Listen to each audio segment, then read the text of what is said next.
ગયા વર્ષે આપણે 1.5 લાખના ખર્ચે આખો ફરજો બનાવ્યો હતો. એ આખો ફરજો અહીં કમ્પ્લીટ ઉડી ગયો છે. હવે નુકસાન એટલી થાય ને કે તમે વાત ન પૂછો. આખો ફરજો છે ભાઈ, આની ઉપર કમ્પ્લીટ ફિટ કર્યો હતો. અંદાજે 1.5 થી 2 લાખનો ખર્ચો કર્યો હતો. નુકસાની થઈ ગઈ મોટા ભાઈ. લો guys, welcome back to the vlog. આજના વિડીયોમાં ફરીવાર તમારા બધાનું સ્વાગત છે. વાગ્યા છે બપોરના 11:30 જેવો, અને વરસાદ કાલે રાત્રે બહાટી બોલાવી દીધો. કાલ સાંજે 5 વાગ્યાથી શરૂ થયો હતો, એટલે થોડી વાર માટે બંધ થયો હતો. બાકી આખી રાતે બહાટી બોલાવી, સવારમાં ઘડી અત્યાર સુધી બહાટી બોલાવી છે. છેલ્લી 20 થી 25 મિનિટથી વરસાદ બંધ છે. અને અત્યારે હું જઈ રહ્યો છું વાડી તરફ, કારણ કે થોડું ઘણું એવું લાગે છે કે વાડીએ નુકસાની થઈ છે. કારણ કે કાલે રાત્રે મેં તમને જે આગલા વિડીયોમાં મેં તમને જે એડીને બધું બતાવ્યું હતું, એની ઉપર આપણે કાગળ તો ઢાંકી દીધું હતું કાલે, પણ એ બધું ઉડી ગયો સમાચાર છે. એટલે જવાનું છે અત્યારે ખેતર બાજુ. તો અત્યારે પહેલા જઈ ગામને રસ્તે આ છે આપણું ના ભોગી ગયા છે. A few moments later. વાડીએ ફાઇનલી ભોગી ગયા છે. અને અહીંયા આપણો જે એડીને ઢીકલો હતો ને, એને કઈ વાંધો નથી હોય, તેમને ઢાંકેલું છે. પણ આપણું સૌથી મોટામાં મોટું નુકસાની જો ને ભાઈ, એ હું તમને જરીક ઝલક બતાવું. ગયા વર્ષે આપણે 1.5 લાખના ખર્ચે આખો ફરજો બનાવ્યો હતો.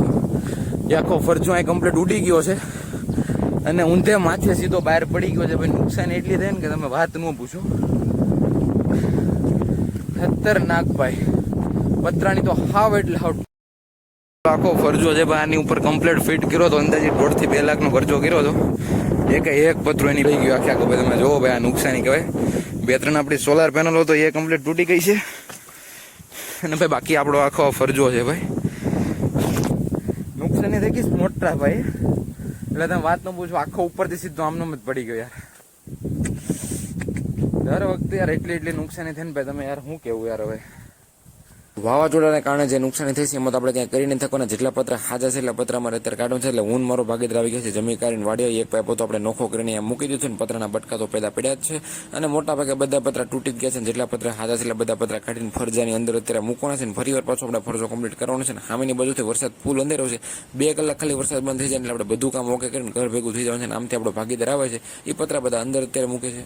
2000 years later. હર ઉનાળે વરસાદ આવી ગયો છે ને માવઠું થઈ ગયું છે. મોટા ભાઈને વરસાદે બબાટી બોલાવે છે. આ છે આપણો ભાગીદાર ને આ છે આપણે પોતે. વાડી આપણો ફરજો ઉડી ગયો છે. રિપેરિંગ કામ કરતા હતા, એની વચ્ચે વરસાદ બબાટી બોલાવ્યું છે. એક પતરા હાજર નથી. એમાં એક પતરું હાજુ ગોતીને અમે દિવાલને ઊભું રાખી દીધું છે. એની નીચે હું મારો ભાગીદાર બેઠા છે. કારણ કે વરસાદમાં પલ્લા એમ છે ને, ફરજો તો આપણે ઉડી ગયો એટલે અંદર બેહાય એમ છે ને. બાકી આમ જોવો તમે વરસાદી આવે છે એટલે આનાથી છે ને વરસાદ બંધ એટલે સીધું ઘર ભેગીનું થઈ જવાનું છે. બીજી કઈ વાત નથી કરવાની થતી. अब तुम लोग गलती से अगर नए हो तो सब्सक्राइब करो. वो जो लाल वाला बटन है उस पे अपने जीजा जी फेंक के मारो या फूफा जी, मुझे नहीं पता, बस क्लिक हो जाना चाहिए. अब मैं भी जा रहा हूं. मुझे